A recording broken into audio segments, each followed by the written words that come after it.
Grand opening, grand closing.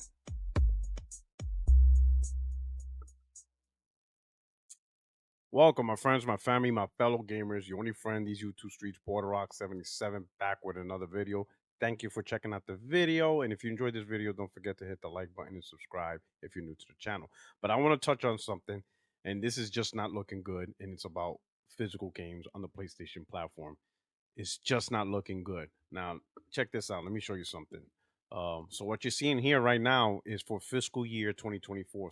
Now, for those of you who don't know what a fiscal year is, it's pretty much how government and businesses break down their year for their fiscal finances. Calendar year is obviously January through December. Fiscal year is whatever month to month, for one month of the year to the other. So in Sony's case, their fiscal year starts in April and ends in March, right? So, for example, right now, Sony's in fiscal year 2025, which began in April 1st, and it will end, fiscal year 25 will end in March 2026. Does that make sense? So, that's what this means. So, now, this is talking about the fiscal year 2024 that ended. So, that means the fiscal year that ended this past March, March of 2025, a full year of data. And this is the breakdown of where that $31 billion revenue is they earn. So this is a breakdown. So the $31 billion that they generated, which is record breaking for the PlayStation brand, 29% of it was add-on content. 24% of that $31 billion is hardware. So much for hardware don't matter. It's 24% of their money. One fourth of the $31 billion is hardware. So all those people say hardware don't matter. No, hardware absolutely matters. It's 24%. Digital software was 20%. All right. We're just kind of bugged out because hardware brought in more money than digital software sells. So yeah, hardware is important for PlayStation. Network services is 14%. Right. Other is a combination of selling games on Xbox, selling games on PC, selling games on Nintendo, VR games, and all that other stuff, right? Pretty much everything but the console. That makes up 10%, right? So 10% is their PSVR 2, Xbox, PC, games they got on Xbox, game I get on PC. I think one or two titles they got on Nintendo, is all the devices outside of the PlayStation 5 console, which is also including um the PSVR 2. So PSVR 2, PC, Nintendo Switch, Xbox, 10%, right? And then finally you got physical software sales at 3%. 3%. I mean, it's still money, right? Because 3% of $31 billion is like 800 something million or something like that. So it's still significant money, but that is a dramatic drop, especially when you look at digital software at 20% and physical software at 3%. That's a low drop, right? So there's just not a lot of gamers buying physical sales right now. Sony should still consider, I mean, not consider. Well, yeah, they should still no, not consider. They should still support the gamers that still support physical games, right? Sony should not drop it. They should not drop the 3%.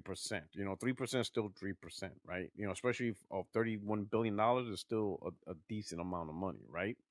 But it is obvious that uh, the decision, the way they built the Slim and the PS5 Pro, that's what makes sense. It doesn't make sense um, to build a disc-based console right off the rip. What probably makes sense is build a console where you can decide if you want a disc. You could buy it separately and slap it right in. That's the most logical step. Now I know that's a little bit annoying for some gamers. Some gamers want the disc, easy to do, and Sony could still do that, right? They could still build the machine where you could insert the disc and they just pre-install it and sell it that way. A certain percentage and stuff like that. But to build a dedicated device that's built in right from the rip, nah, it doesn't really make sense. Just build the machine without where you can add a disk drive. You could sell some by Sony inserting the disk drive itself, because it is a challenge for especially in the beginning of a launch or something to get a disk drive. It wasn't for me because I bought the disk drive when I bought my PS5 Pro and it was announced that there won't be a model that already has one built in, like you have to buy it separately. I knew that was coming, so I bought the disc drive ahead of time before it became, the scalpers and all that stuff started buying it all up. So I bought it, and luckily when I did buy it, it just ended up being $10. Long story, just when I went to the register, scanned it, it said 10 something, bought it. I should have bought more anyway. But looking at this, physical software has dramatically dropped. A lot of gamers just don't really care about having a physical disc anymore. But Sony should still support it, right? There's a lot of gamers. I mean, not a lot of gamers, but there are some gamers that want physical copies. There are collectors.